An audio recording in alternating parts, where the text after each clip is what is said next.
Selamat pagi pendengar Radio Berita Kasih yang saya kasih Tuhan, atau selamat malam atau selamat siang jikalau Anda mendengarkan pada waktu malam atau siang. Dan Anda bergabung dengan saya pada saat ini, Dr. Siva Einstein Liao, dalam acara kita Mutiara Kebenaran. Saya harap Anda menikmati pembahasan firman Tuhan yang selama ini dibawakan dalam acara Mutiara Kebenaran ini. Karena tujuan kita adalah mempelajari firman Tuhan, dan orang yang mengikuti acara ini adalah orang-orang yang rindu untuk mengerti firman Tuhan lebih dalam. Jadi kalau Anda bisa menikmati pembahasan firman Tuhan, saya sungguh senang, dan saya memiliki suatu motivasi atau suatu beban bahwa sebanyak mungkin orang mengerti Alkitab lebih dan lebih dalam lagi. Itulah mengapa walaupun ini adalah seri yang sangat panjang, kita terus melakukannya, karena sama sekali tidak membosankan bagi saya pribadi, sama sekali tidak membuat monoton, tetapi justru dengan setiap halaman firman Tuhan kita mendapat sesuatu yang baru, dan saya harap Anda sebagai pendengar juga merasakan hal yang sama.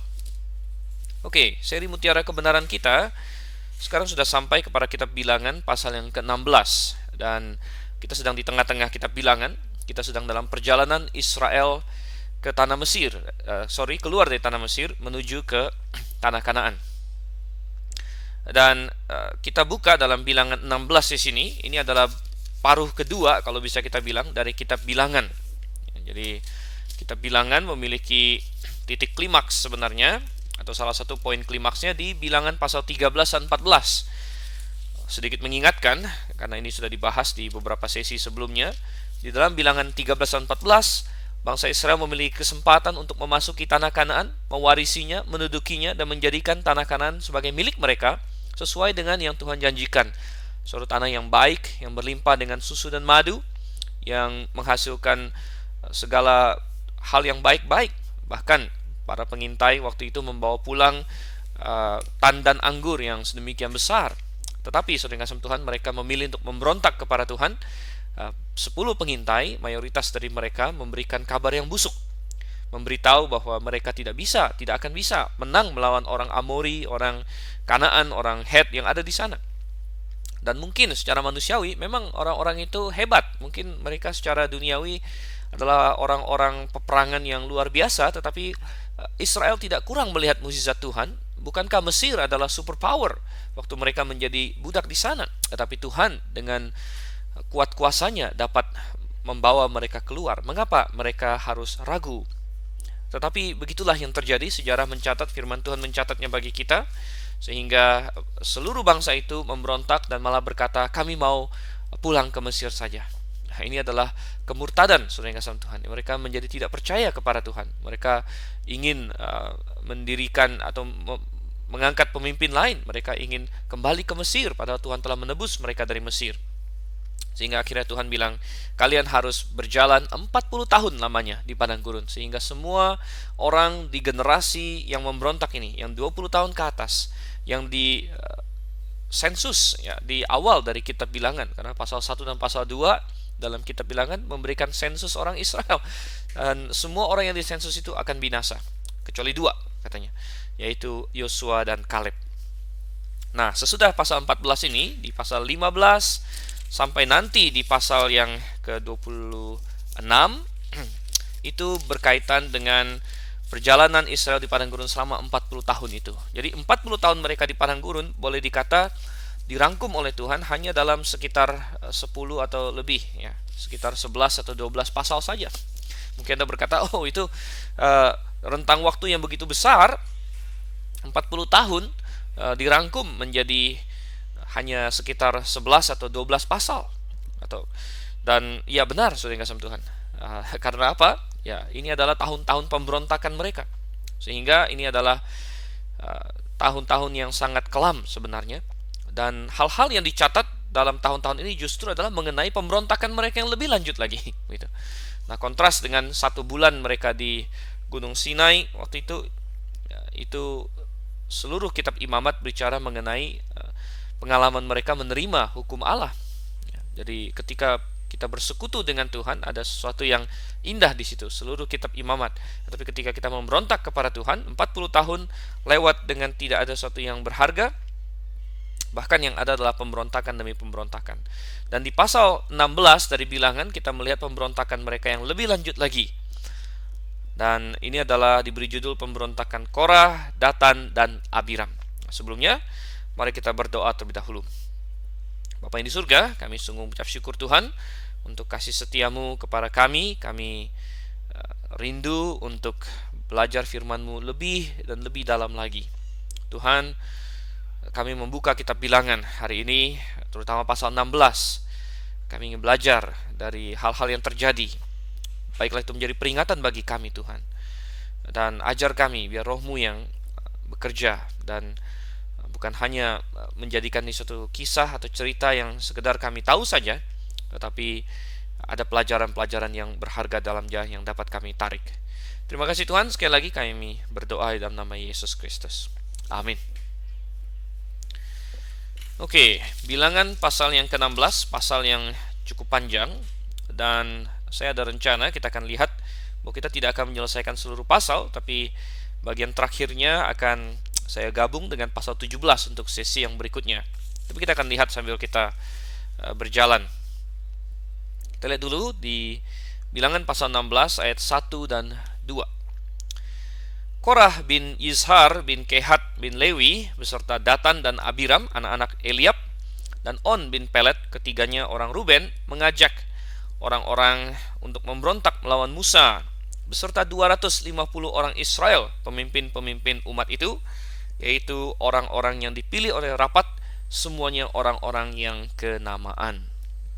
Ya, kita melihat di sini ada suatu pemberontakan sekarang, dan kitab Bilangan memang dilihat dari sudut pandang tertentu cukup merupakan kitab yang pesimistis, saudara, karena penuh dengan sungut-sungut, penuh dengan penggerutuan dan pemberontakan. Dan sayangnya ini adalah komentari yang sangat benar terhadap perjalanan Kristiani banyak orang atau banyak gereja. Selalu ada sungut-sungut, pemberontakan dan lain sebagainya. Nah, kita lihat di ayat 1 di sini, pemberontakan ini dimulai dengan seorang pemimpin yang bernama Korah, saudara. Dan Korah ini rupanya disertai oleh temannya, yaitu Datan dan Abiram. Kemudian ada lagi yang bernama On. Jadi Korah ini dari Bani Lewi, Datan, Abiram dari Bani Ruben, dan On dari Bani Ruben juga. Nah, kita melihat bahwa setiap pemberontakan memerlukan pemimpin. Ada orang yang menjadi pemimpin dari suatu pemberontakan. Orang-orang seperti ini adalah orang-orang yang mencoba untuk memakai massa, memakai orang banyak untuk kepentingan mereka sendiri. Korah, Datan, Abiram, dan On. Dan pemimpin-pemimpin pemberontakan inilah yang nanti akan Tuhan mintai pertanggungjawaban yang lebih berat daripada orang-orang yang sekedar ikut saja dalam pemberontakan. Jadi hati-hati saudara yang kasih Tuhan. Jangan kita menjadi pemimpin pemberontakan terhadap Tuhan, pemimpin pemberontakan terhadap pemimpin yang telah Tuhan tetapkan. Nah, Korah di sini. Sehingga akhirnya pemberontakan ini dikenal dengan istilah pemberontakan Korah, Datan, dan Abiram. Saya tidak pernah membaca ada judul yang mengikutsertakan si On di sini, walaupun On disebut, karena On memang walaupun disebut tidak terlalu prominent, melainkan di berbagai tempat yang disebut adalah Korah, Datan, dan Abiram. Dan dikatakan mereka memberontak melawan Musa beserta 250 orang Israel, pemimpin-pemimpin umat itu, yaitu orang-orang yang dipilih oleh rapat. Jadi ada pemimpin intinya, dan mereka ini mempengaruhi orang, saudara. Mereka mempengaruhi orang-orang lain untuk ikut kepada mereka. Mereka mengumpulkan massa. Oh, Anda pikir bahwa demonstrasi itu adalah fenomena baru? Oh, bukan, saudara kasih Tuhan. Anda pikir bahwa protes-protes dengan massa adalah sesuatu yang baru terjadi di abad 20? Oh, berpikir lagi. Rupanya di zaman dulu sekali di sini sudah terjadi demonstrasi. Korah, Datan, Abiram dengan On mengajak 250 orang Israel. Dan menarik sekali bahwa pemberontakan ini mengandung dua unsur. Satu unsur agama atau unsur dari orang Lewi, Korah di sini, dan satu dari unsur sekuler, yaitu Datan, Abiram dengan On ini dari suku Ruben yang tidak ada hubungan dengan suku Lewi, itu mereka dari sekuler. Jadi kita melihat seringkali pemberontakan itu menunggangi kepentingan masing-masing. Dan ada dari pihak Bani Lewi di sini Korah. Dan walaupun hanya Korah yang disebut, tapi sepertinya ada orang-orang Lewi lain yang terlibat. Ya, mungkin dari antara 250 orang itu ada juga sebagian orang Lewi. Mereka punya agenda tersendiri. Ya, sedangkan Datan, Abiram, dan On juga punya agenda mereka tersendiri. Ya. Tetapi kita melihat di sini bahwa tindakan seseorang bisa mempengaruhi orang lain. Oleh karena itu hati-hati bagaimana tindakan kita, bagaimana kita mempengaruhi orang lain. Apakah kita mempengaruhi orang lain untuk semakin taat sama Tuhan, ataukah kita mempengaruhi orang lain untuk memberontak kepada Tuhan. Coba kita lanjut lagi saudara, ayat yang ketiga. Kita baca ayat yang ketiga saja. Maka mereka berkumpul mengerumuni Musa dan Harun serta berkata kepada keduanya, "Sekarang cukuplah itu. Segenap umat itu adalah orang-orang kudus dan Tuhan ada di tengah-tengah mereka. Mengapakah kamu meninggi-ninggikan diri di atas jemaah Tuhan?" Ya. Jadi pemberontakan haruslah memiliki suatu alasan. Tidak ada orang yang memberontak dengan berkata, "Oh, saya memberontak karena harus saya yang jadi pemimpin, ya, jangan kamu." Oh, tidak, saudara. Walaupun itu intinya, ya, Korah, Datan, dan Abiram ingin berkuasa, itu intinya. Tetapi mereka harus mencari suatu alasan yang lain. Sehingga apa yang dikatakan mereka? Mereka nomor satu menuduh Musa meninggi-ninggikan diri. Kita lihat di sini. Menuduh Musa artinya mengambil porsi yang lebih dari yang seharusnya bagi dia. Menuduh Musa telah melakukan mengambil lebih dari yang, atau melakukan lebih dari yang sepatutnya. Nah, dalam hal ini tuduhan mereka sangat-sangat tidak berdasar. Boleh saja ada demonstrasi yang benar ya terhadap kelaliman, boleh saja ada protes yang adil, ya, protes yang benar-benar melawan sesuatu yang tidak benar di negara kita mungkin, atau di suatu tempat, ya, tetapi apa yang mereka lakukan terhadap Musa ini adalah suatu serangan yang sangat-sangat tidak berdasar. Musa bukanlah orang yang meninggikan diri. Nah, Musa bukan orang sempurna. Musa punya dosa-dosanya tersendiri dan kelemahannya tersendiri. Tapi satu hal, Musa tidak meninggikan diri, saudara. Musa adalah orang yang paling lemah lembut di muka bumi ini. Demikian yang saksikan sendiri oleh firman Tuhan di dalam Bilangan pasal yang ke-12 ayatnya yang ketiga. Di situ katakan, adapun Musa ialah seorang yang sangat lembut hatinya, lebih dari setiap manusia yang di atas muka bumi. Jadi Musa adalah orang yang sangat lembut hati. Bahkan kita mengingat ketika Tuhan pertama memanggil Musa, dia menolak, dia merasa tidak mampu, dia merasa tidak layak. Jadi Musa bukanlah seorang yang meninggikan diri. Ini hanyalah alasan yang dipakai oleh orang untuk memberontak. Kita lihat lagi, selain menuduh Musa meninggikan diri, mereka mengatasnamakan rakyat, mengatasnamakan orang banyak. Dan biasanya pemberontakan itu seperti itu, selalu mengatasnamakan rakyat. Ini katakan begini, segenap umat itu adalah orang-orang kudus dan Tuhan ada di tengah-tengah mereka. Jadi seolah-olah mereka memperjuangkan kepentingan orang banyak, padahal mereka sedang berpikir tentang diri mereka sendiri. Dan sejarah selalu mengulang-ulang seperti itu. Seringkali revolusi mengatasnamakan rakyat. Padahal seringkali juga bahwa setelah revolusi itu terjadi, rakyat tetap menderita. Dan kadang-kadang yang dimaksud rakyat itu siapa nggak jelas, saudara. Ya, bukankah saya juga rakyat? Bukankah orang yang berkuasa juga termasuk rakyat? Tapi seringkali mengatasnamakan rakyat. Kadang-kadang mengatasnamakan orang miskin. Kadang-kadang mengatasnamakan orang kecil.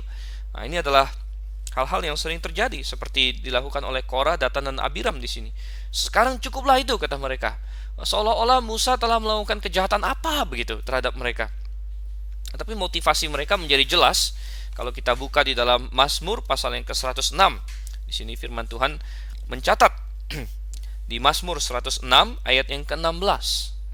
Dikatakan mereka cemburu kepada Musa di perkemahan dan kepada Harun orang kudus Tuhan. Mereka cemburu kepada Musa. Ya, ini adalah intinya. Mereka menginginkan apa yang dimiliki oleh Musa dan Harun, yaitu kepemimpinan. Nah, Korah sebagai seorang Lewi mungkin dia cemburu kepada Harun. Kenapa hanya Harun yang boleh menjadi imam? Kenapa Harun yang dikasih kehormatan itu boleh masuk ke kemah suci dan setahun sekali boleh masuk ke dalam ruang maha suci dan mendapat bagian dari korban sembelihan orang Israel? Kalau orang Israel bawa lembu, bawa domba, maka Harun dan anak-anaknya yang mendapat hak untuk makan dari situ. Dan Korah cemburu akan itu. Ini adalah motivasi utama mereka. Saudara yang kasih Tuhan, hati-hati. Kadang-kadang kita memprotes seseorang, memprotes pemimpin, ya. Bukan berarti pemimpin tidak boleh diprotes. Pemimpin boleh diingatkan kalau misalnya dia mulai menyimpang, tetapi hati-hati ketika kita memulai suatu pemberontakan atau ketika kita melakukan suatu protes. Coba kita selidiki motivasi kita. Apakah ini karena demi kebenaran? Apakah ini karena saya sungguh-sungguh merasa bahwa ada penyimpangan dari firman Tuhan, ataukah ini di bahan bakari atau didorong oleh perasaan cemburu, oleh keinginan saya yang mau jadi pemimpin? Nah, kadang-kadang saudara yang kasih Tuhan, ini terjadi ya. Dan Datan dan Abiram mungkin cemburu dengan kekuasaan politik yang dimiliki oleh Musa sebagai pemimpin. Ya, kalau Musa bilang sesuatu, maka umat melakukan. Dan Datan dan Abiram dari suku Ruben, mungkin mereka memiliki pemikiran, suku kami kan yang nomor satu, kami adalah anak sulung, tanpa mereka mau ingat bahwa Ruben telah kehilangan hak kesulungan sebenarnya. Mungkin mereka berpikir mereka lah yang harusnya menjadi seorang pemimpin. Oke, kita baca sekarang ayat yang keempat sampai dengan ayat yang ke 11. Ayat yang keempat sampai dengan ayat yang ke-11 saya bacakan. Ketika Musa mendengar hal itu, sujudlah ia, dan ia berkata kepada Korah dan segenap kumpulannya, besok pagi Tuhan akan memberitahukan siapa kepunyanya dan siapa yang kudus, dan ia akan memperbolehkan orang itu mendekat kepadanya. Orang yang akan dipilihnya akan diperbolehkannya mendekat kepadanya. Perbuatlah begini, ambillah perbaraan-perbaraan, hai Korah, dan kamu segenap kumpulannya, bubuhlah api ke atasnya dan taruhlah ukupan di atasnya, di hadapan Tuhan pada hari esok, dan orang yang akan dipilih Tuhan, dialah yang kudus. Cukuplah itu, hai orang-orang Lewi. Lalu berkatalah Musa kepada Korah, cobalah dengar, hai orang-orang Lewi, belum cukupkah bagimu bahwa kamu dipisahkan oleh Tuhan Allah, oleh Allah Israel dari umat Israel, dan diperbolehkan mendekat kepadanya, supaya kamu melakukan pekerjaan pada kemah suci Tuhan dan bertugas bagi umat itu untuk melayani mereka, dan bahwa engkau dibolehkan mendekat bersama-sama dengan semua saudaramu Bani Lewi, dan sekarang mau pula kamu menuntut pangkat imam lagi. Sebab itu engkau ini dengan segenap kumpulanmu kamu bersepakat melawan Tuhan. Karena siapakah Harun sehingga kamu bersungut-sungut kepadanya? Iya. Tentu pekerjaan seperti Musa ini bukan pekerjaan yang mudah, saudara. Saya yakin selama 40 tahun dia memimpin bangsa Israel, seringkali terpikir bagi dia untuk pensiun saja, untuk saya tidak mau urus ini lagi. Tapi saudara yang kasih Tuhan, dia sudah dipanggil untuk menjabat itu, dia sudah dipanggil dalam pelayanan itu. Dan kita harus belajar dari Musa, terutama gembala-gembala sidang atau pemimpin-pemimpin Kristen lainnya, pemimpin rohani, belajar dari Musa. Jangan kita berpikir bahwa melayani Tuhan pastilah selalu langit biru ya. Seringkali akan ada tantangan, dan tantangan yang paling berat justru bukan dari luar, saudara. Orang Amalek tidak terlalu menyusahkan Musa, orang Moab, orang Amon tidak terlalu menyusahkan Musa. Tapi yang paling menyusahkan Musa adalah orang-orang yang dia pimpin, orang-orang yang dia kasihi itu sendiri, orang Israel.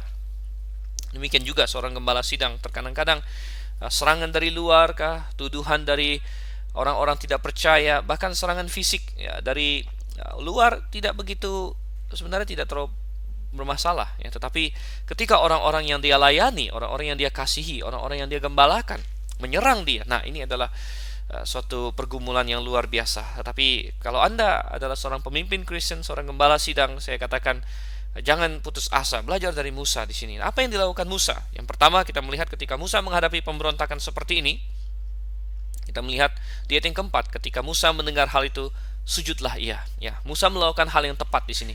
Dia datang kepada Tuhan, dia membawa masalahnya kepada Tuhan, dia berdoa. Jangan terpancing untuk langsung dengan reaksi kita sendiri untuk bereaksi, tetapi kita bawa kepada Tuhan. Saudara, Musa melakukan hal yang tepat. Mari kita bawa kepada Tuhan, karena memang pelayanan ini sebenarnya bukan milik kita sendiri. Nah, mungkin Musa berdoa kepada Tuhan, mengintrospeksi dulu diri ya. Apakah benar yang mereka tuduhkan kepada saya? Apakah benar saya meninggi-ninggikan diri? Apakah benar saya telah melampaui otoritas saya? Mungkin Musa sambil juga memeras hatinya dan mengecek hatinya sendiri, motivasi dia.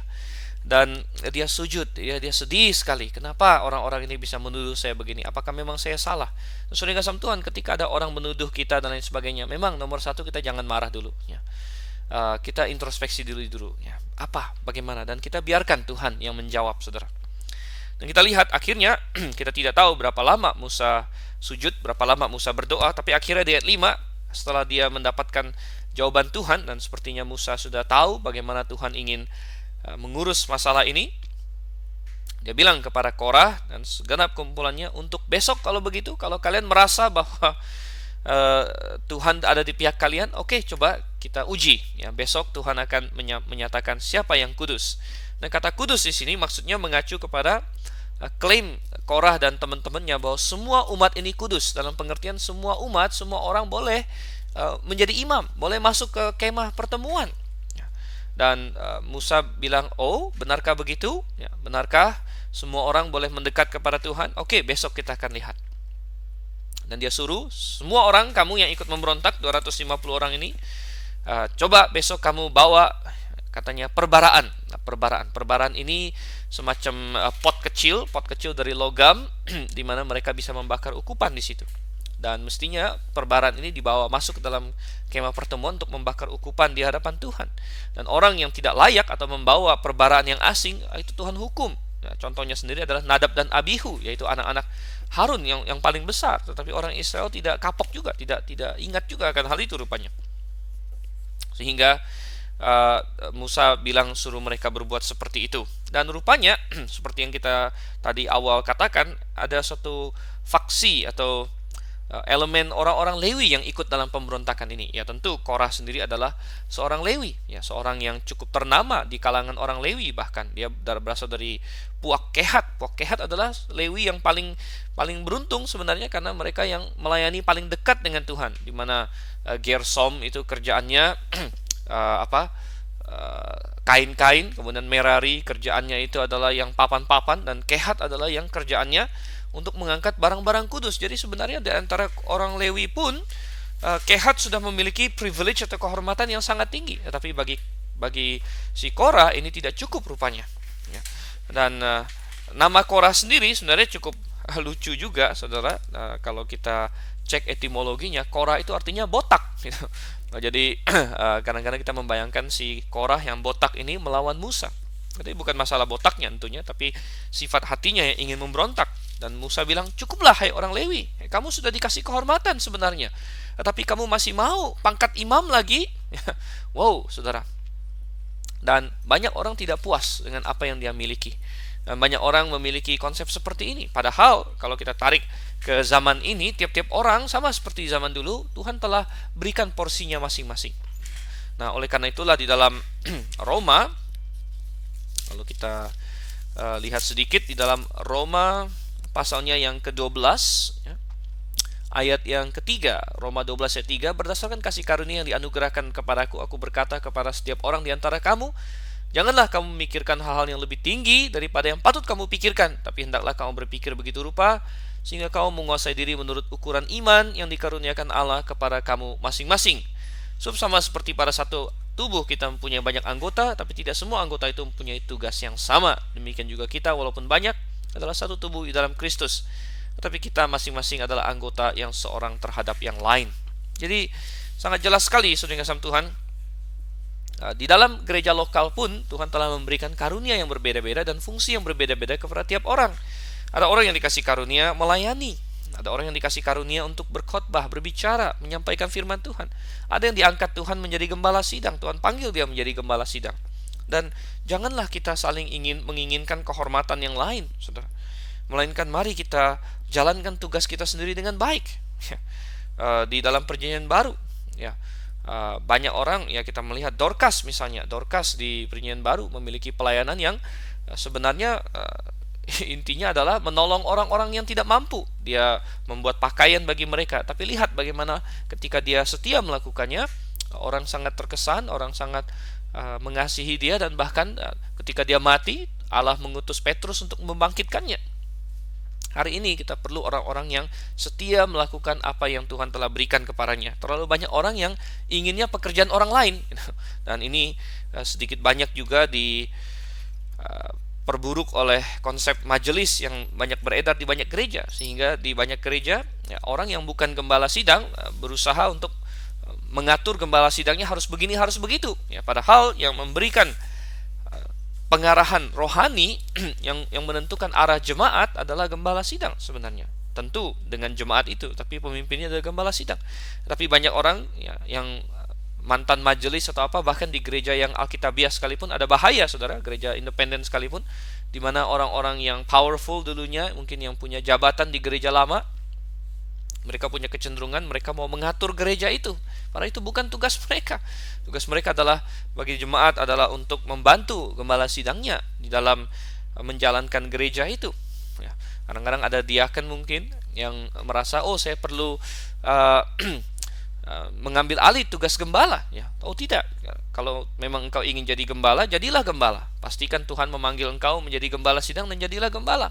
Tapi jangan kalau Anda punya pelayanan yang lain lalu Anda ingin mengerjakan tugas gembala. Membantu gembala boleh, saudara kasih Tuhan. Tapi bukan memberontak terhadap gembala sidang yang telah Tuhan tetapkan. Tentu beda lagi kalau gembala sidangnya memang berada di luar kebenaran dan mengajarkan berbeda dengan Alkitab. Tapi itu pun bukan tugas kita untuk memberontak kepadanya, tapi keluar dari sana. Ya, keluar dari gereja yang telah mengajarkan kesesatan atau sesuatu yang bertentangan jelas dengan Alkitab, bukan dengan cara memberontak di dalam. Nah, kita melihat di sini.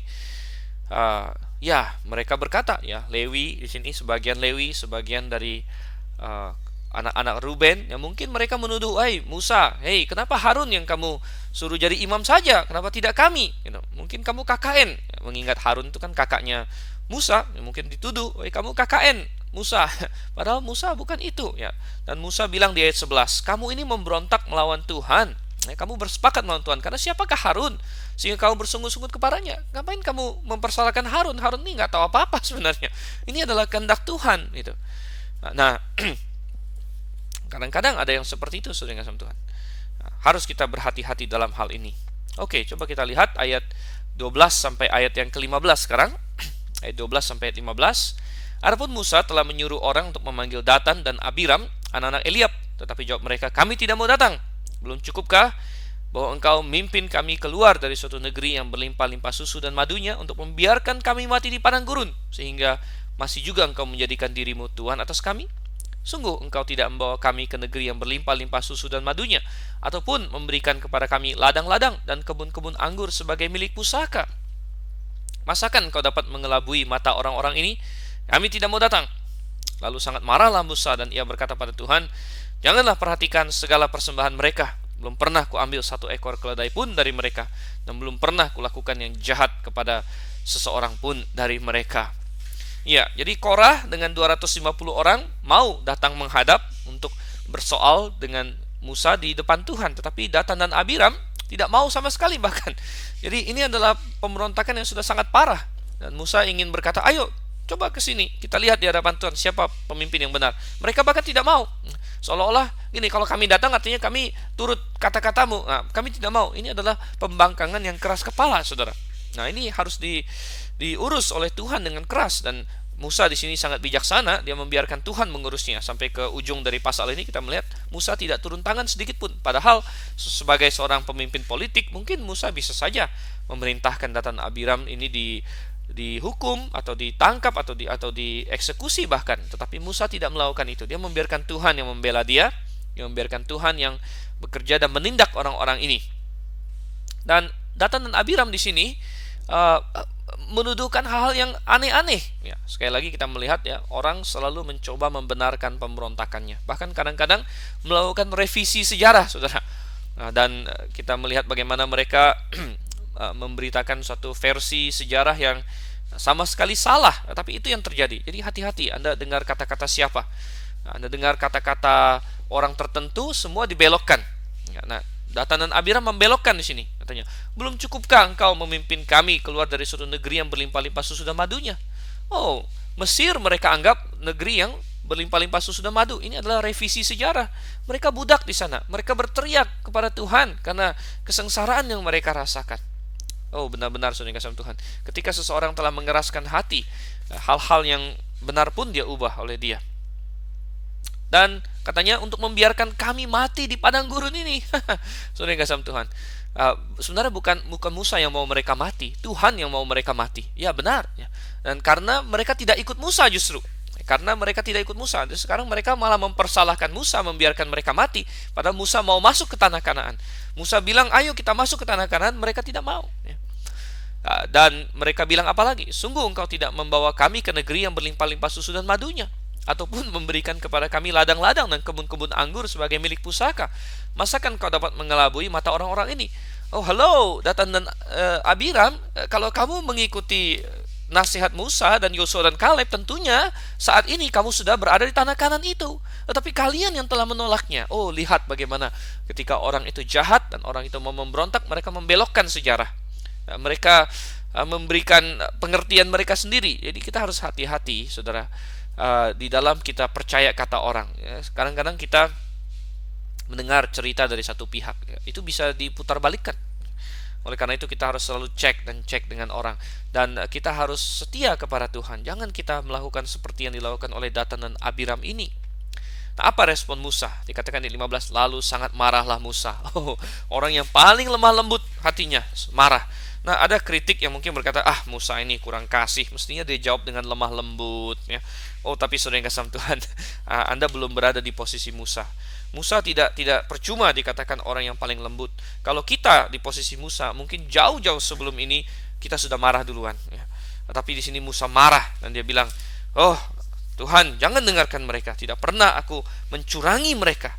Sebagai seorang pemimpin sangat terbuka kesempatan untuk melakukan korupsi, saudara. Kita sebagai bangsa Indonesia sudah sangat tahu tentang hal ini karena kita sering memiliki pemimpin yang korup. Bahwa power corrupts katanya, dan absolute power corrupts absolutely. Jadi kuasa itu mengkorupkan orang, dan kuasa yang absolut mengkorupkan secara absolut katanya. Dan Musa sebagai pemimpin punya banyak kesempatan kalau dia mau untuk menerima suap, untuk merugikan satu orang, untuk mengambil istilahnya keuntungan dari posisi dia. Tapi Musa berkata, aku tidak pernah. Dan kita lihat nanti di sepanjang Alkitab, banyak pemimpin Israel yang jujur, yang bagus juga suatu hari memberikan pertanggungjawaban umum. Satu yang teringat dalam pikiran saya saat ini adalah Samuel. Waktu Samuel minta diri dari bangsa Israel ketika mereka sudah pilih Saul sebagai raja, dalam 1 Samuel pasal 12, Samuel menyuruh semua orang Israel untuk bersaksi. Adakah orang yang pernah saya ambil keledainya, katanya? Adakah orang yang pernah saya terima suap? Dan Israel berkata, tidak pernah, katanya. Dan betapa agungnya kalau kita sebagai pelayan publik, ya, kita sebagai hamba Tuhan, sebagai gembala sidang, kita suatu hari bisa berdiri di hadapan manusia dan nanti di hadapan Allah dan berkata, saya bersih. Pelayanan saya murni, bukan untuk mencari uang. Pelayanan saya adalah murni untuk jiwa-jiwa. Saya tidak pernah disogok orang, saya tidak pernah mencoba mencari keuntungan pribadi, ya. Paulus juga pernah berkata seperti itu dalam perpisahannya dengan tua-tua atau penatua di Efesus. Kalau Anda baca dalam Kisah Rasul pasal 20, dia bilang, aku bersih, katanya, ya. Kamu sendiri tahu bagaimana aku bekerja di antara kalian dengan mencucurkan air mata, kata Paulus di situ. Dan aku bersih, tidak bersalah kepada siapapun yang binasa, karena aku telah dengan setia menyampaikan seluruh maksud Allah. Itu Anda boleh baca di Kisah Rasul 20 ayat 27. Aku tidak lalai memberitakan seluruh maksud Allah kepadamu. Dan ini adalah pertanggungjawaban dia. Dan Musa juga berkata di sini, aku tidak pernah, siapa bilang aku meninggikan diri? Siapa bilang aku menyalahgunakan posisi? Oh, saudara, ini adalah tuduhan yang sangat jahat. Oke, kembali ke dalam Bilangan 16 sekarang. Kita baca ayat 16 sampai 22. 16 sampai 22. Lalu berkatalah Musa kepada Korah, engkau ini dengan segenap kumpulanmu harus menghadap Tuhan, engkau dan mereka dan Harun pada esok hari. Baiklah, kamu masing-masing membawa perbaraannya, membubuh ukupan di atasnya, lalu kamu mempersembahkan masing-masing perbaraannya ke hadapan Tuhan. 250 perbaraan. Juga engkau ini dan Harun masing-masing harus membawa perbaraannya. Maka mereka masing-masing membawa perbaraannya, membubuh api ke dalamnya, menaruh ukupan di atasnya, lalu berdirilah mereka di depan pintu kemah pertemuan, juga Musa dan Harun. Ketika Korah mengumpulkan segenap umat itu melawan mereka berdua di depan pintu kemah pertemuan, tampaklah kemuliaan Tuhan kepada segenap umat itu. Lalu berfirmanlah Tuhan kepada Musa dan Harun, pisahkanlah dirimu dari tengah-tengah umat ini, supaya aku hancurkan mereka dalam sekejap mata. Tetapi sujudlah mereka berdua dan berkata, ya Tuhan Allah, ya Allah, Allah dari roh segala makhluk, satu orang saja berdosa, masakan kau murka terhadap segenap perkumpulan ini? Sekali lagi kita lihat Musa dengan sangat bijaksana dalam kasus ini, tidak turun tangan dan istilahnya mungkin memukul Korah atau menghukum Korah sendiri, ya. Padahal Musa punya hak untuk itu, dia pemimpin, saudara. Tapi dia membiarkan Tuhan di sini. Dan Tuhan bilang, oke, kalau gitu besok Korah dengan 250 orang ini berdiri di kemah pertemuan, bawa perbaraan. Intinya Tuhan mau bilang, kamu mau jadi imam, coba aja jadi imam. Ya, karena membawa perbaraan dan mempersembahkan ukupan adalah tugas imam. Dan mereka mau itu. Jadi kamu mau jadi imam, coba aja dulu jadi imam. Nanti lihat saja respon saya bagaimana. Oh, mestinya mestinya mereka di sini takut, saudara yang kasih Tuhan. Dan di ayat 19 ya, dikatakan ketika Korah mengumpulkan segenap umat itu melawan mereka berdua di depan pintu kemah pertemuan. Secara manusiawi sepertinya kondisinya tidak baik bagi Harun dan Musa. Ini 2 lawan berapa ini, saudara? Minimal 250. 2 lawan 250 ya. Kalau mereka rame-rame keroyokin Musa dan Harun gimana? Oh, secara manusia tidak baik bagi Musa dan Harun ya. Tetapi kita baca kemudian, tampaklah kemuliaan Tuhan kepada segenap umat itu. Oh, kita telah membaca berulang di dalam kitab Bilangan. Setiap kali mereka bersungut-sungut, kemuliaan Tuhan nampak. Tuhan tidak suka. Tuhan ingin intervensi. Dan di sini dalam pemberontakan mereka Tuhan ingin intervensi. Saya tidak tahu dengan Anda, kalau saya salah seorang yang tadinya memberontak di sana, ketika saya melihat kemuliaan Tuhan, saya pasti akan sujud dan meminta ampun dengan sangat kepada Tuhan. Tuhan, aku telah salah. Ya, oleh karena itu saudara yang kasih Tuhan, hari ini kalau kita sudah berbuat dosa, kita memberontak terhadap Tuhan dan kita menerima peringatan dari Tuhan, apakah melalui firman Tuhan, apakah melalui seorang saudara seiman yang dengan kata-kata nasihat kepada kita, apapun itu, jangan kita mengeraskan hati ya. Ini Korah dengan pengikut-pengikutnya, saya heran juga, saudara. Ya, sudah berani begitu, dan ketika kemuliaan Tuhan nampak, masih pula mereka bersikeras. Dan Tuhan benar-benar marah sampai-sampai Tuhan ingin menghancurkan semua mereka, menghancurkan seluruh Israel. Tapi coba kita lihat apa respon Musa. Kita lihat ayat yang ke-22 tadi. Mereka apa? Bukan mereka bilang, "Ya, silakan ini pemberontak ini," tapi mereka menunjukkan hati yang benar di hadapan Tuhan, dan mereka malah berdoa untuk menenangkan Tuhan. Mereka berdoa untuk mendamaikan orang Israel, dan mereka bilang, "Ya Allah, Allah segala roh, satu orang saja berdosa." Jadi Musa tahu ya, rakyat ini mudah terprovokasi. Rakyat banyak ini tidak banyak berpikir ya, mereka termakan oleh kata-kata hasutannya si Korah, Datan, dan Abiram. Dan sebenarnya hanya beberapa orang ini saja yang menjadi gembongnya. Dan Musa berdoa bagi seluruh umat itu. Dan saudara yang kasih Tuhan, ternyata Tuhan mendengarkan Musa. Sekali lagi kita melihat kuasa dari dosa sungguh luar biasa. Jangan kita anggap remeh. Coba kita lihat bagaimana Tuhan mendengarkan Musa. Kita lihat di ayat 23 sampai kita lihat di sini ayat 23 ya sampai ayat 35 saja, saudara. Jadi Tuhan mendengarkan Musa, dia tidak jadi menghancurkan seluruh umat, tapi tetap Tuhan menghukum ini kepala-kepala pemberontak ini. Ayat 23 sampai dengan ayat yang ke-35. Maka berfirmanlah Tuhan kepada Musa, katakanlah kepada umat itu, pergilah dari sekeliling tempat kediaman Korah, Datan, dan Abiram. Lalu pergilah Musa kepada Datan dan Abiram, dan para tua-tua Israel mengikuti dia. Berkatalah ia kepada umat itu, baiklah kamu menjauh dari kemah orang-orang fasik ini, dan janganlah kamu kena kepada sesuatu apapun dari kepunyaan mereka, supaya kamu jangan mati lenyap oleh karena segala dosa mereka. Maka pergilah mereka dari sekeliling tempat kediaman Korah, Datan, dan Abiram. Keluarlah Datan dan Abiram lalu berdiri di depan pintu kemah mereka, bersama-sama dengan istrinya, para anaknya, dan anak-anak yang kecil. Sesudah itu berkatalah Musa, dari hal inilah kamu akan tahu bahwa aku diutus Tuhan untuk melakukan segala perbuatan ini. Dan hal ini bukanlah dari hatiku sendiri. Jika orang-orang ini nanti mati seperti matinya setiap manusia, dan mereka mengalami yang dialami setiap manusia, maka aku tidak diutus Tuhan. Tetapi jika Tuhan akan menjadikan sesuatu yang belum pernah terjadi, dan tanah menganggarkan mulutnya dan menelan mereka beserta segala kepunyaan mereka, sehingga mereka hidup-hidup turun ke dunia orang mati, maka kamu akan tahu bahwa orang-orang ini telah menista Tuhan. Baru saja ia selesai mengucapkan segala perkataan itu, maka terbelahlah tanah yang di bawah mereka, dan bumi membuka mulutnya dan menelan mereka dengan seisi rumahnya, dan dengan semua orang yang ada pada Korah, dan dengan segala harta milik mereka. Demikianlah mereka dengan semua orang yang ada pada mereka turun hidup-hidup ke dunia orang mati, dan bumi menutupi mereka sehingga mereka binasa dari tengah-tengah jemaah itu. Dan semua orang Israel yang di sekeliling mereka berlarian mendengar teriak mereka, sebab kata mereka, jangan-jangan bumi menelan kita juga. Lagi keluarlah api berasal daripada Tuhan, lalu memakan habis ke 250 orang yang mempersembahkan ukupan itu. Jadi kita melihat Tuhan tidak jadi menghukum seluruh Israel. Tuhan mendengarkan doa Musa sekali lagi, tetapi Tuhan ingin menghukum Korah, Datan, dan Abiram sebagai gembong, sebagai otak di balik pemberontakan ini. Dan Tuhan berkata, pergi semua dari kediaman Korah, Datan, dan Abiram. Ini adalah seruan Tuhan kepada umatnya sepanjang zaman. Keluarlah dari kalangan orang-orang yang tidak percaya sebenarnya. Kita temukan itu di dalam Wahyu juga.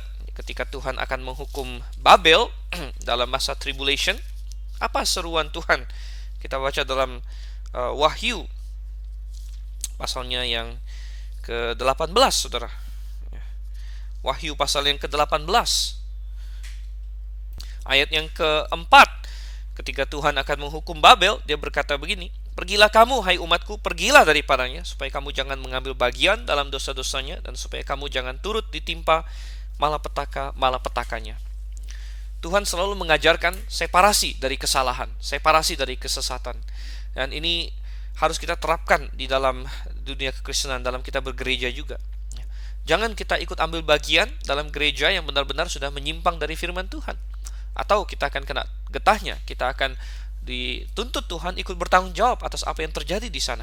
Tetapi mari kita keluar dari tengah-tengah orang-orang yang dengan sengaja memberontak kepada Tuhan. Dan Israel kembali ke bilangan 16, mereka pergi dari Korah, Datan, dan Abiram. Masih ada hal yang baik di sini, kita melihat di ayat yang ke-25. Lalu pergilah Musa kepada Datan dan Abiram, dan para tua-tua Israel mengikuti Musa, saudara yang kasih Tuhan. Dan siapakah tua-tua ini? Tua-tua ini kemungkinan adalah 70 orang tua-tua yang kalau kita lihat kembali di pasal 11 mendapat bagian dari Roh Kudus yang ada pada Musa. Jadi tidak percuma, mereka ini adalah orang-orang yang ikut menanggung beban rakyat itu dengan Musa. Jadi mereka melakukan fungsinya dengan baik di sini. Mereka mendukung Musa dan mereka membackup Musa. Nah, ini adalah tujuan atau salah satu fungsi atau hal yang harus dilakukan oleh orang yang mendukung gembala sidang. Nah, coba kita lihat lagi di sini. Jadi akhirnya apa hukumannya? Dan Musa menyampaikan firman Tuhan. Ya, kalau misalnya kalian mati seperti orang biasa, ini aku bukan dari Tuhan. Tapi Tuhan sudah menyatakan kalian akan mati dengan cara yang sangat spesial, yaitu bumi akan terbuka dan menangkap kalian hidup-hidup masuk ke dalam dunia orang mati. Oh, saya rasa tidak pernah ada yang seperti ini di dalam dunia. Gempa bumi ada, saudara kasih Tuhan, tetapi ini benar-benar tanah menganga. Saya tidak tahu apa yang terjadi. Mungkin gempa bumi yang dahsyat atau mungkin juga bukan. Mungkin adalah sesuatu yang supranatural. Dan tanah di sekeliling perkemahan mereka jatuh, ya, dan mereka ditelan dan bumi tertutup, mengangakkan mulutnya, istilahnya menangkap mereka. Dan mereka dikatakan di sini hidup-hidup turun ke dunia orang mati. Nah, dunia orang mati di sini adalah Sheol. Ya, Sheol dalam bahasa Yunaninya adalah Hades, dan Sheol dalam Perjanjian Lama adalah tempat orang-orang mati. Dan kita mendapatkan bahwa ini adalah di perut bumi rupanya. Ya, Alkitab selalu mengindikasikan bahwa dunia orang mati itu ke bawah, sedangkan sorga itu ke atas. Nah, mungkin ini diejek, diolok-olok oleh orang-orang zaman sekarang yang berkata, masa ada neraka di bawah sana, ada dunia orang mati. Tapi itulah yang diajarkan firman Tuhan sebenarnya. Dan Anda tahu bahwa ilmu pengetahuan sampai hari ini belum bisa tahu dengan pasti apa yang ada di dalam inti bumi. Mereka belum tahu, ya. Tidak ada yang bisa tahu. Bahkan manusia itu hanya baru bisa membor atau turun ke dalam permukaan bumi itu paling hanya sekitar beberapa kilometer saja, ya. 3 kilometer atau kira-kira begitu. Jadi kalau bumi ini dianggap jeruk, ya, kita ini belum bisa menembus kulitnya jeruk, begitu, ya. Dan ada banyak fiksi memang. Ada salah satu fiksi yang kalau saya tidak salah tulis oleh Jules Verne dengan judul Journey to the Center of the Earth, atau perjalanan ke inti bumi. Dan di situ dia mengimajinasi di inti bumi itu ada suatu dunia lain, dunia dinosaurus dengan segala macam. Nah, ini sudah difilmkan, tetapi ini adalah fiksi, ya, fiksi yang sangat tidak benar. Alkitab berkata bahwa di dalam perut bumi ada dunia orang mati. Dan Korah, Datan, dan Abiram ditelan di sini. Inilah orang yang memberontak kepada Tuhan dan memberontak kepada pemimpin yang Tuhan pilih. Camkan, dan mari kita berhati-hati, saudara. Dan dikatakan di sini, selain itu apa yang terjadi? Ya, maka dimakan habis juga 250 orang yang mempersembahkan ukupan itu, terbakar, langsung dibakar oleh Tuhan. Dan kematian karena api atau jasad yang terbakar itu adalah tanda penghakiman Tuhan dalam perjanjian lama. Nadab dan Abihu mati dengan dibakar oleh Tuhan. Demikian juga 250 orang ini mati dibakar oleh Tuhan. Oleh sebab itu hari ini kalau ada orang yang mati, kita sebagai orang Kristen tidak melakukan kremasi. Kremasi adalah konsep Hindu sebenarnya, di mana tubuh itu perlu dibakar supaya mereka bisa berreinkarnasi. Tetapi kekristenan selalu mengubur orang yang sudah mati, karena itu bagaikan menanam. Dalam 1 Korintus 15 dianalogikan menanam biji, ya, menanam biji. Tubuh yang sudah mati ini bagaikan biji yang ditanam ke tanah yang suatu hari akan dibangkitkan kembali menjadi tubuh kemuliaan. Kita tidak membakarnya karena pembakaran terhadap tubuh adalah simbol dari penghakiman Allah sebenarnya. Dan kita melihat di sini Datan dan Abiram, ya, beserta dengan keluarga mereka mati, saudara. Mungkin ada yang berkata, oh kenapa keluarganya mati? Oh ya, saudara, rupanya keluarganya ikut ambil bagian di sini. Bukan hanya mereka saja, keluarganya ikut ambil bagian, anak-anaknya ikut ambil bagian. Mereka setuju dengan apa yang dilakukan oleh ayah mereka. Nah, kontras dengan Korah. Nah, ini ada satu hal yang sangat menarik, banyak orang yang tidak tahu. Korah, saudara yang kasih Tuhan, rupanya anak-anaknya tidak ikut mati. Nah, saya pernah ditanya orang begini, Datan dan Abiram, ya, memberontak kok keluarganya ikut mati. Ya. Indikasi dari firman Tuhan adalah bahwa anak-anaknya ikut memberontak bersama dengan ayahnya. Tetapi Korah, walaupun ikut memberontak dan salah satu gembong, ya, Korah, tetapi anak-anaknya sepertinya tidak ikut memberontak. Ya. Coba kita perhatikan baik-baik di ayat 27 di sini, di Bilangan 16 ayat 27. Dikatakan, maka pergilah mereka dari sekeliling tempat kediaman Korah, Datan, dan Abiram. Kemudian perhatikan baik-baik, keluarlah Datan dan Abiram, lalu berdiri di depan pintu kemah mereka bersama-sama dengan istrinya, para anaknya, dan anak-anak yang kecil. Jadi keluarga Datan dan Abiram disebut di sini, tapi keluarga Korah tidak, saudara. Keluarga Korah tidak. Ya. Korah hanya disebut sendiri. Coba kita bandingkan lagi dengan Ulangan pasal yang ke-11. Ulangan pasal yang ke-11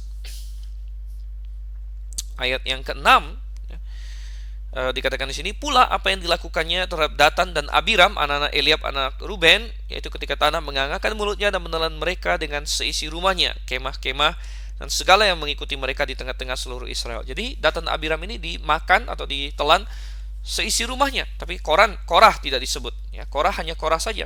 Dan ini cocok dengan, kalau Anda perhatikan, ternyata anak-anak Korah, ya, tidak mengikuti pemberontakan ayah mereka, dan bahkan belakangan menjadi orang-orang yang ikut menulis firman Tuhan. Mereka adalah penulis kitab Mazmur, saudara. Beberapa Mazmur, ada 12 Mazmur yang ditulis oleh anak-anak Korah. Anda boleh buka di dalam Mazmur pasal 42. Mazmur 42 di situ, untuk pemimpin biduan nyanyian pengajaran Bani siapa? Bani Korah di sini. Jadi rupanya anak-anak Korah tidak ikut pemberontakan ayahnya, malah mereka setia kepada Tuhan, dan Tuhan bahkan membiarkan mereka sebagai bagian dari orang Lewi untuk ikut melayani Tuhan di bait suci ketika mereka akhirnya melayani di sana sebagai penyanyi-penyanyi, dan mereka bahkan menggubah lagu-lagu dan masuk ke dalam kitab suci. Dan ada 12 Mazmur, ya, sepertinya yang mereka tulis dari Mazmur 42 sampai 49 ditulis oleh Bani Korah. Kemudian dari pasal 84, ya, pasal 84 sampai dengan 85, kemudian 87 dan 88. Jadi ini mengajar kita sesuatu juga, bahwa benar yang dikatakan Alkitab, Tuhan tidak dengan sembarangan menaruh pemberontakan atau dosa ayah kepada anaknya, tidak. Di ayat-ayat tertentu kadang-kadang dikatakan Tuhan membalas kesalahan bapak-bapak kepada keturunan ketiga dan keempat. Itu maksudnya adalah bahwa kesalahan bapaknya ikut mewarnai hidup anaknya sehingga anaknya ikut-ikut bersalah dengan bapaknya begitu.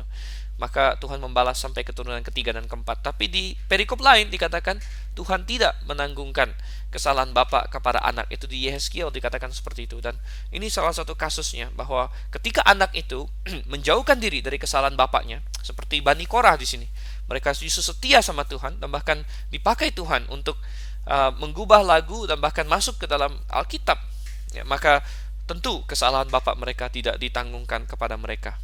Jadi ini menjadi suatu penghiburan, ya. Walaupun bapakmu seorang pendosa, mungkin seorang penjahat, mungkin seorang yang terkenal karena kejahatannya, jangan khawatir. Bani Korah menjadi teladan di sini, bahwa walaupun nenek moyang mereka Korah punya nama yang buruk dalam kitab Bilangan, tetapi Bani Korah seterusnya memiliki nama yang baik karena anak-anaknya setia kepada Tuhan dan menjadi penggubah Mazmur bahkan. Oke, kita selesaikan, saudara. Saya katakan tadi bahwa kita tidak akan selesaikan seluruhnya, tapi kita akan selesaikan sampai ayat 40, nanti ayat 41 dan seterusnya itu kita gabung dengan pasal 17. Oke, Bilangan pasal 16 ayat 36 sampai ayat yang ke-40. Dikatakan di sini, Tuhan berfirman kepada Musa, katakanlah kepada Eleazar anak Imam Harun supaya ia mengangkat perbaraan-perbaraan dari antara kebakaran itu. Lalu hamburkanlah api itu jauh-jauh karena semuanya itu kudus, yakni perbaraan orang-orang berdosa yang telah membayarkan nyawanya. Kemudian semuanya itu harus ditempa tipis-tipis menjadi salut mesbah, sebab telah dibawa ke hadapan Tuhan oleh orang-orang itu. Jadi semuanya itu kudus. Dengan demikian hal itu menjadi tanda bagi orang Israel. Maka Imam Eleazar mengambil perbaraan-perbaraan tembaga yang telah dibawa oleh orang-orang yang terbakar itu, lalu ditempa menjadi salut mesbah. Itu menjadi suatu peringatan bagi orang Israel supaya jangan tampil orang awam yang bukan dari keturunan Harun untuk membakar ukupan di hadapan Tuhan, dan jangan ia menjadi seperti Korah dan kumpulannya, seperti yang difirmankan Tuhan kepadanya dengan perantaraan Musa. Jadi Tuhan perintahkan supaya peristiwa ini diingat, harus ada tandanya gitu. Dan orang-orang yang mati 250 yang Tuhan bakar sampai gosong itu, ya, kan mereka mempersembahkan perbaraan. Nah, perbaraan itu ikut terbakar. Jadi bara apinya itu harus dihamburkan, katanya. Ini kudus, ya, karena sudah dibayar dengan nyawanya. Jadi dosa mereka sudah ditebus dengan nyawa mereka sendiri. Ya. Dan perbaraan mereka itu, ya, pot-pot logam itu yang mereka pot-pot kecil, ya, itu harus ditempa menjadi salut mesbah karena sudah boleh dipakai di sini dalam mesbah Tuhan, karena menjadi tanda supaya orang Israel atau imam manapun atau siapapun yang nanti memberanikan diri mau menghadap mesbah, mempersembahkan sesuatu kepada Tuhan, harus ingat-ingat dulu, saya berhak nggak di mesbah ini, ya. Ini ada salut ini yang mengingatkan 250 orang yang mati di hadapan Tuhan karena tidak layak. Dan nanti kita akan lihat di sejarah Israel ada beberapa orang yang mau memberanikan diri mempersembahkan korban kepada Tuhan padahal bukan tugas dia. Saul, kita teringat, pernah melakukan itu. Raja Uzia juga pernah melakukan itu, dan semuanya Tuhan tidak senang, ya. Saul akhirnya ditolak Tuhan menjadi raja, dan Uzia Tuhan kasih penyakit kusta. Tapi di sini menjadi peringatan, jangan kita memberontak kepada Tuhan, tapi marilah kita setia kepada Tuhan. Dan untuk melakukan itu kita harus terus belajar firman Tuhan untuk tahu apa itu kehendak Tuhan. Dan itulah seri Mutiara Kebenaran, kita belajar terus firman Tuhan. Bergabunglah dengan saya di kali berikutnya. Sampai bertemu kembali. Saya Dr. Sivan Sendial mengucapkan selamat tinggal dan Maranatha.